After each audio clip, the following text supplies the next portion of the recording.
कोई ऐसा व्यक्ति नहीं था जिसने अपना पूरा सपोर्ट कास्ट सेंसस का जो कॉन्सेप्ट है उसको नहीं दिया।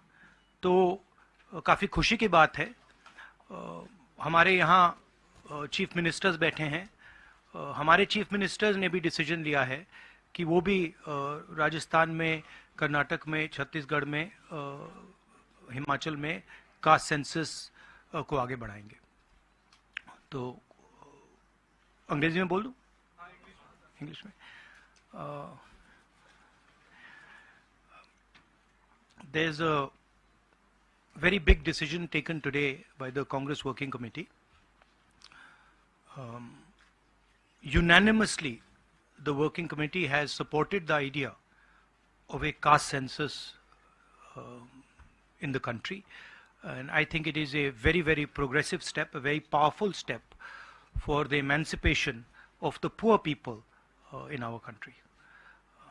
We've also, our chief ministers are also believe that it's an important step for them to take. So our states are also considering this and actioning this this step. If you have any questions, please feel free to ask them.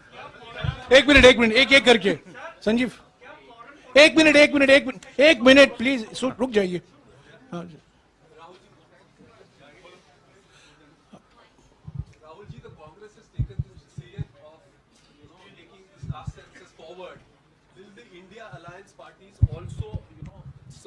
Support you in this, because the Congress is unanimous in this, whether all the other parties, because you are going to contest the elections together, all 26 parties are contesting the elections together, so will they also support, and will you seek their support? Well, the Congress president today chaired the meeting of the highest body of the Congress party, and the entire Congress party has decided that it is going to wholeheartedly not just support the idea of the caste census, but force the BJP to carry out the caste census or then get out of the way so we can carry out the caste census. Now,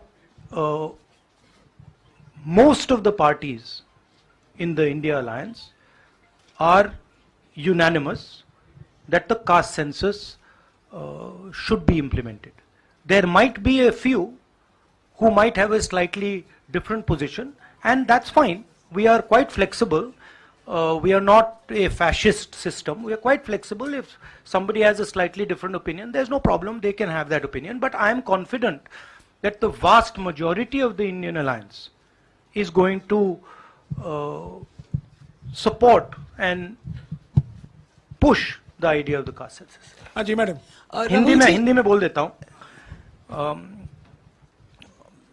आपका सवाल था कि क्या India alliance भी caste census को support करेगी, तो मैंने कहा कि देखिए, कांग्रेस प्रेसिडेंट ने हमारी जो सबसे बड़ी डिसीजन मेकिंग बॉडी है उसमें निर्णय लिया है कि हम कास्ट सेंसस को इंप्लीमेंट करेंगे।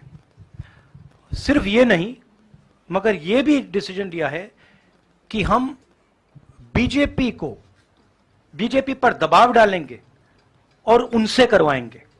अगर उन्होंने नहीं किया तो फिर उन्हें परे हो जाना चाहिए, क्योंकि देश कास्ट सेंसस चाहता है। अब जहां तक इंडिया अलायंस की बात है, मैं जानता हूं कि काफी पार्टी इंडिया अलायंस में इस निर्णय का समर्थन करेंगी। एक दो पार्टी हो सकती हैं जिनकी राय थोड़ी अलग हो। हमारे लिए कोई प्रॉब्लम नहीं है, क्योंकि हम कोई फैशिस्ट सिस्टम नहीं है, मगर ज्यादा से ज्यादा पार्टियां इस डिसीजन को पूरी तरीके से सपोर्ट करेंगी। हाँ जी मैडम। राहुल जी मैं पूनम, एक मिनट मैडम बोलिए। अच्छा, अगर आपका सवाल सुनिए, अगर आपका सवाल गहलोत जी से है या बघेल जी से या किसी हमारे चीफ मिनिस्टर से, उनका नाम पहले ले लीजिए प्लीज। राहुल जी मैं पूनम हूं, अमर उजाला से। इधर मैं ये आपसे जानना चाहती हूँ कि राजस्थान ने कल रात को ही जातीय जनगणना को लेकर अपना जो रुख है वो साफ कर दिया है। आज से 5 राज्यों का चुनावी बिगुल बच गया है। तो क्या ये माना जाए कि ये 5 राज्य जो हैं वो कांग्रेस का लिटमस टेस्ट होंगे भारतीय जनता पार्टी के ऊपर दबाव बनाने के लिए कि वो जातीय जनगणना कराएं? देखिए, ये जो आपके शब्द हैं लिटमस टेस्ट, ये केमिस्ट्री में चलते हैं, ये राजनीति में नहीं चलते हैं। हमारी सिंपल सी बात है, हम सब ने निर्णय ले लिया है कि हिंदुस्तान के भविष्य के लिए कास्ट सेंसस जरूरी है। एक कास्ट सेंसस के बाद एक नया डेवलपमेंट का पैराडाइम खुलेगा और हमने निर्णय ले लिया कि हम ये काम करेंगे। तो ये मैं आपको आज बता रहा हूं कि कांग्रेस पार्टी इस काम को पूरा करके ही छोड़ेगी। और याद रखिए, जब हम वायदा करते हैं हम उस वायदे को तोड़ते नहीं हैं। हाँ सुनील, हाँ सुनील, एक minute Sunil.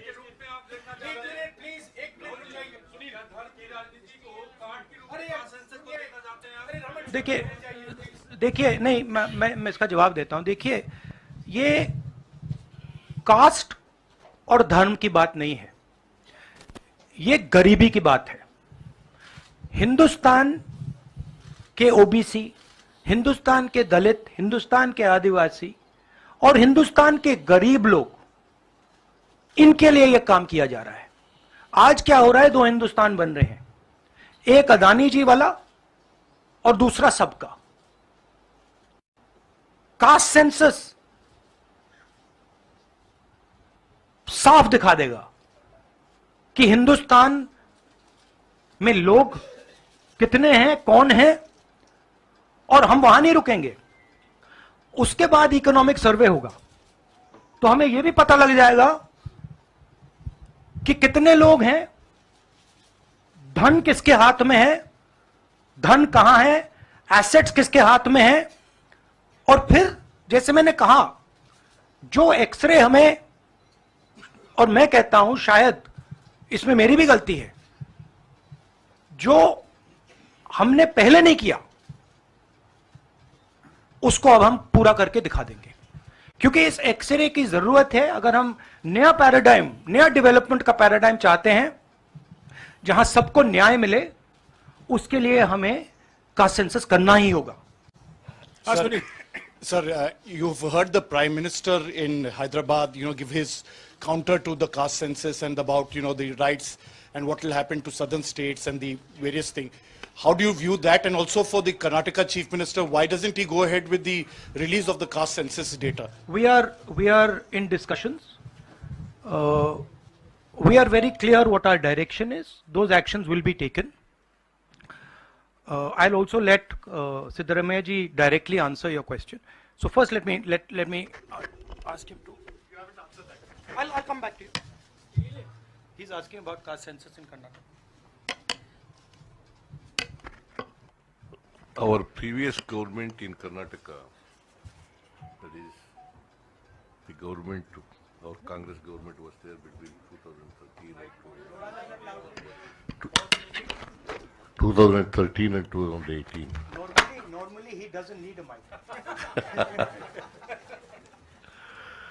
In 2014 and 15, we have entrusted this caste census and socio-economic survey of all communities to Permanent Backward Class Commission, headed by one Kantraj, then chairman of the commission.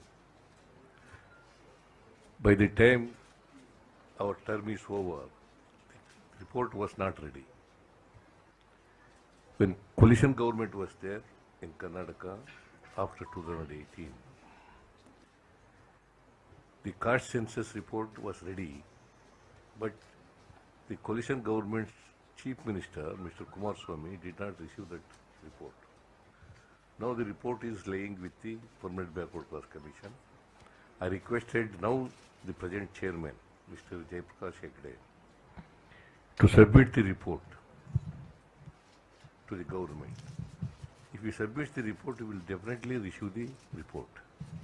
With caste census and socio-economic survey of all communities. particularly other backward communities. एक minute please.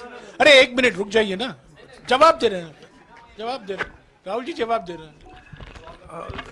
On the Prime Minister's, yeah, the Prime Minister is making unconnected statements. What the caste census has to do with, representation of the South is very difficult to understand. Now, the problem is that the Prime Minister is incapable of doing the caste census. I'd like to point out something quite interesting. There are हमारे 4 chief ministers हैं.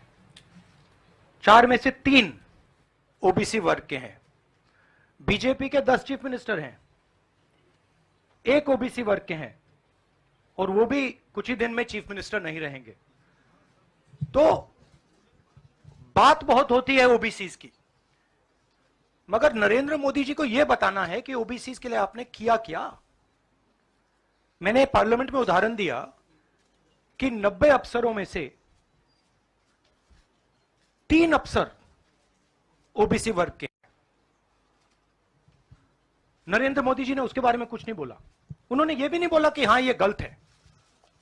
उन्होंने बोला, एक शब्द नहीं बोला.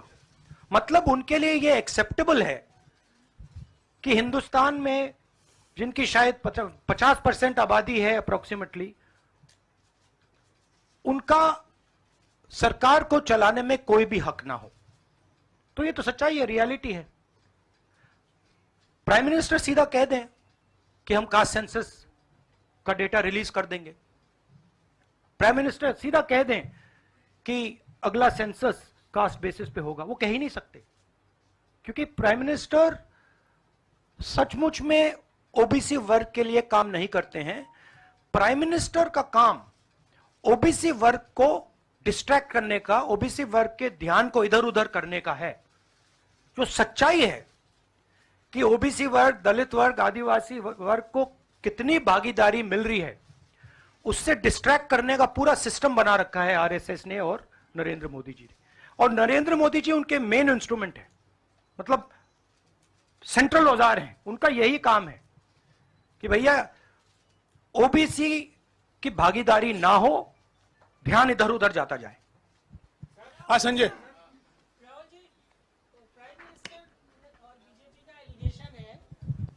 कि Congress caste census को इसलिए ला रही है, लाके वो हिंदू कम्युनिटी के अंदर डिवीजन पैदा करना चाह रही है. और ये राजस्थान में उन्होंने रैली में ये बात कही कि ये कास्ट सेंसस का मतलब कांग्रेस का एडवोकेसी का, राहुल गांधी का एडवोकेसी का यही लक्ष्य है. हमारा लक्ष्य, जैसे मैंने कहा, हमारा लक्ष्य है कि एक्सरे होना चाहिए. किसी को चोट लगती है, अस्पताल में पहला काम होता है, भैया देखिए एक्सरे कराते हैं, पता लगाते हैं क्या है, सच्चाई क्या है. हमें लग रहा है कि हिंदुस्तान में जो भागीदारी ओबीसी की होनी चाहिए, दलितों को होनी चाहिए, आदिवासियों की होनी चाहिए, हमें लगता है कि वो उनको नहीं मिल रही है. सस्पिशन है. अब हम सिर्फ ये कर रहे हैं कि हम एक्सरे कराना चाह रहे हैं, देखना चाह रहे हैं कि क्या ये सच्चाई है इसमें या नहीं. नरेंद्र मोदी एक्सरे कराने से क्यों डर रहे हैं? इसमें लोगों को बांटने की बात नहीं है. इसमें जो हक लोगों का है उनको देने की बात है. अब मुझे यह बात समझ नहीं आ रही कि हिंदुस्तान के जो प्रधानमंत्री हैं एक्सरे क्यों नहीं करा रहे हैं, एक्सरे करने से क्यों डर रहे हैं. और जहां भी जा रहे हैं आप नोटिस कीजिए, कहीं ना कहीं डिस्ट्रैक्ट करने की बात कर रहे हैं. कभी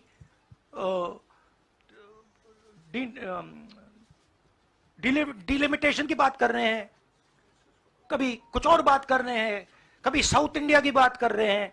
मगर एक भाषण में नरेंद्र मोदी जी ने यह नहीं कहा कि देखिए जो राहुल गांधी ने कहा है 90 अफसर जो हिंदुस्तान को चलाते हैं उसमें से 3 लोग सिर्फ ओबीसी वर्ग के हैं. यह सच्चाई है, यह सच्चाई बीजेपी ने एक्सेप्ट की है. और उनको सिर्फ 5% बजट पर कंट्रोल है। यह प्रधानमंत्री अपने भाषण में नहीं बोल पा रहे हैं। क्यों? क्योंकि उनका लक्ष्य कुछ और है। उनका लक्ष्य डिस्ट्रैक्शन का है। और आप देखना, डिस्ट्रैक्शन करने के बहुत और तरीके निकालेंगे आने वाले समय में। एक के बाद एक, एक के बाद एक, एक के बाद एक डिस्ट्रैक्शन करने के तरीके दिखेंगे आपको। राहुल जी, एक दो सवाल और ले सकते हैं? हाँ, मौसमी। राहुल जी, ये पूछना चाह रहे थे कि जिस तरह से प्रधानमंत्री नरेंद्र मोदी कह रहे हैं, कहा जा रहा है कि कांग्रेस के लिए ये बहुत ज्यादा नुकसानदेह होगा, क्योंकि जो बची कुची अगड़ी जाति कांग्रेस के साथ है वो चिटक जाएंगी। तो पॉलिटिकली आपको लगता है कि ये कांग्रेस के लिए नुकसान वाला सौदा है? ये हमारा पॉलिटिकल डिसीजन नहीं है, ये न्याय का डिसीजन है, ये हिस्सेदारी का डिसीजन है। इसमें कोई पॉलिटिकल कैलकुलेशन नहीं है। हम हिंदुस्तान का जो मैस है, जो 50, 60, 70, 80% हिंदुस्तान की जो आबादी है, उसकी हिस्सेदारी की बात कर रहे हैं। और वो हिस्सेदारी देकर ही हम रहेंगे। ये हमने निर्णय ले लिया है। आप देख लेना, जैसे मैंने कोविड के बारे में बोला था, चाइना के बारे में बोला था, अब मैं बोल रहा हूं, कास्ट सेंसस होगा और हिंदुस्तान के गरीबों की जो हिस्सेदारी बनती है वो उनको मिलेगी, और वो काम कांग्रेस करके दिखाएगी। अजय। राहुल जी, आपने कास्ट सेंसस के बाद इकोनॉमिक सर्वे की बात कही है, वो क्या इकोनॉमिक सर्वे स्टेट में भी होगा क्या, कांग्रेस रूल स्टेट में? एक चीज। और दूसरा, आपने पार्लियामेंट में कहा था कि आपके पास जो कास्ट सेंसस का डेटा है वो आप अनाउंस करेंगे अगर सरकार नहीं करती है तो। नहीं, तो मैंने आप ये नहीं कब बोला। करेंगे?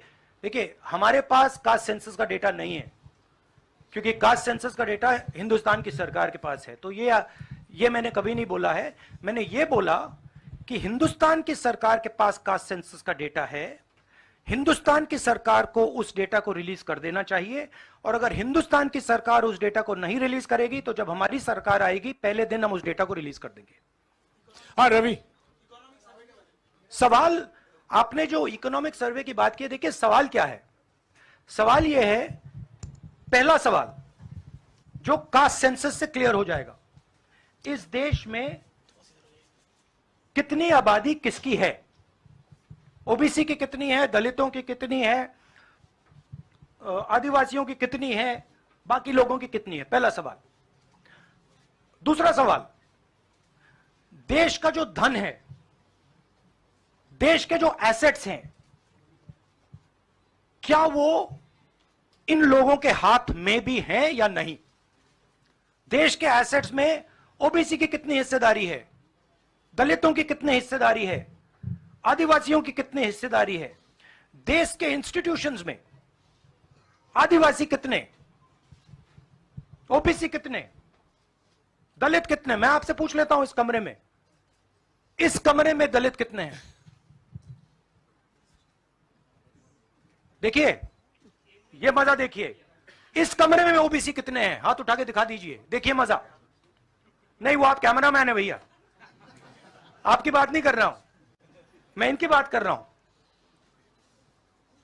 तो ये सवाल है, हिंदुस्तान के इंस्टीट्यूशंस में ओबीसी कितने, दलित कितने, आदिवासी कितने? ये सवाल हम पूछ रहे हैं।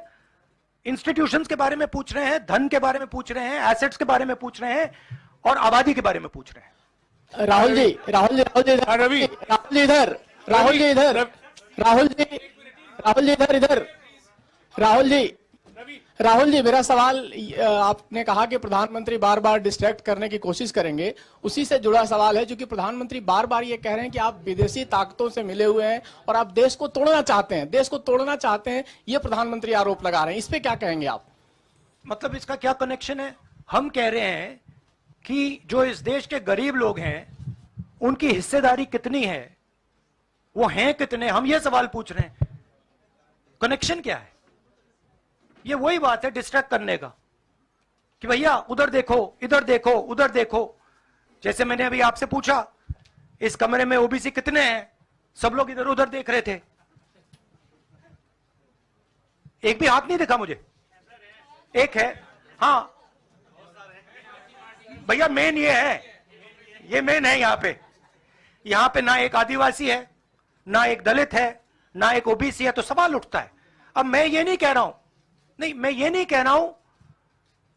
सवाल पूछना जरूरी है।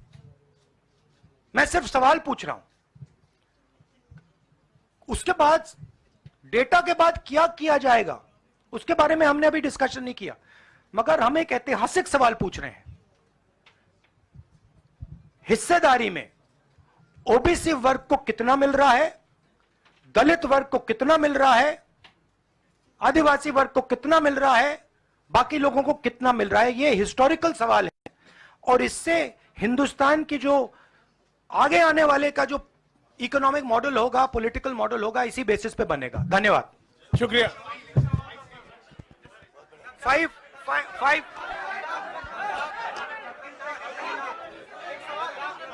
भैया एक सेकंड देखिए, 5 जहां पे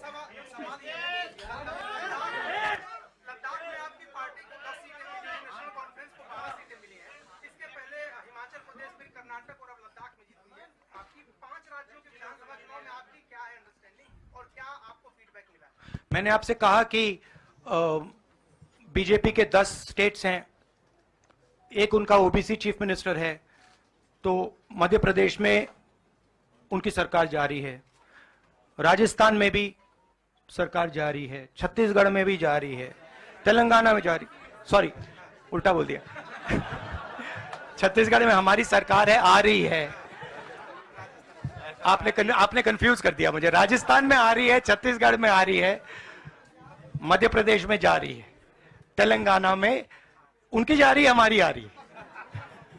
नहीं, सीरियसली कहूं तो माहौल बहुत पॉजिटिव है और मैं चारों जो हमारे स्टेट्स हैं उनके बारे में कह सकता हूं। जो गहलोत जी ने हेल्थ केयर का स्ट्रक्चर जो बनाया है, शायद वो दुनिया में एक ऐतिहासिक हेल्थ केयर का सिस्टम राजस्थान की सरकार ने बनाया है। और जो काम राजस्थान की सरकार ने गरीबों के लिए किया है, ऐतिहासिक काम किया है।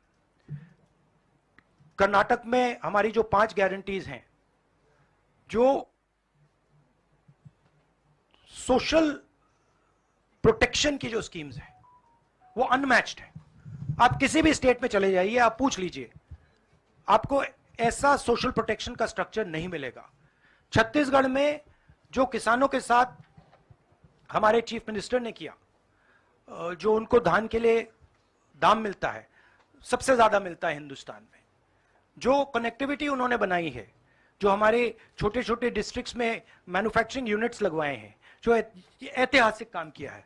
और अगर सुक्खू जी के बारे में समझना चाहते हैं तो जब हिमाचल को चोट लगी तो उनका रिस्पांस जो था, जमीनी रिस्पांस, लोगों के बीच में जाकर रिस्पांस, वैसा रिस्पांस शायद मैंने तो पहले नहीं देखा है। तो हमारी जो 4 सरकारें हैं अच्छा काम कर रही हैं। मुझे लगता है हम इन चुनाव में बहुत अच्छा करेंगे। मिजोरम में मैं अभी जा रहा हूं, काफी पॉजिटिव माहौल है और जनरली लोगों में गुस्सा है। 1-2 कारण है, बेरोजगारी, महंगाई और जो इनइक्वालिटी बढ़ती जा रही है कि अदानी जी जैसे लोग अमीर होते जा रहे हैं, देश के पूरे एसेट्स उनके हाथ पड़ रहे हैं, और किसान हैं, मजदूर हैं, वो गरीब होते जा रहे हैं। ये सबको दिख रहा है। तो इसीलिए हम प्रिपरेशन कर रहे हैं। कास्ट सेंसस हमारा फाउंडेशन है, मगर जो राजस्थान में इन्होंने हेल्थ केयर के लिए किया, वो हम नेशनल लेवल पे करने की सोच रहे हैं। जो किसानों के लिए ये कर रहे हैं, जो इनका सोशल सिक्योरिटी का स्ट्रक्चर है, वो हम इसको नेशनल लेवल पे इंप्लीमेंट करने की प्लानिंग कर रहे हैं। हमारी सोच है कि जो नरेंद्र मोदी जी और बीजेपी ने नफरत, हिंसा और डर का विजन दिया है, हम देश को मोहब्बत, रिस्पेक्ट और भागीदारी का विजन दें। और मुझे लग रहा है कि देश का जो मूड है वो बिल्कुल बदल चुका है और ये बात अभी बीजेपी वालों को समझ नहीं आई है, मगर कुछ ही दिनों में उनको आस्ते आस्ते ये बात समझ आ जाएगी कि जो उन्होंने देश के साथ किया है, जो उन्होंने नफरत फैलाई है, जो उन्होंने इंस्टीट्यूशंस पर आक्रमण किया है, लोगों को डराया है, धमकाया है, नफरत फैलाई है, वो इस देश को अच्छा नहीं लगा है। तो ये मुझे लग रहा है। आप सबका बहुत बहुत धन्यवाद। नमस्कार।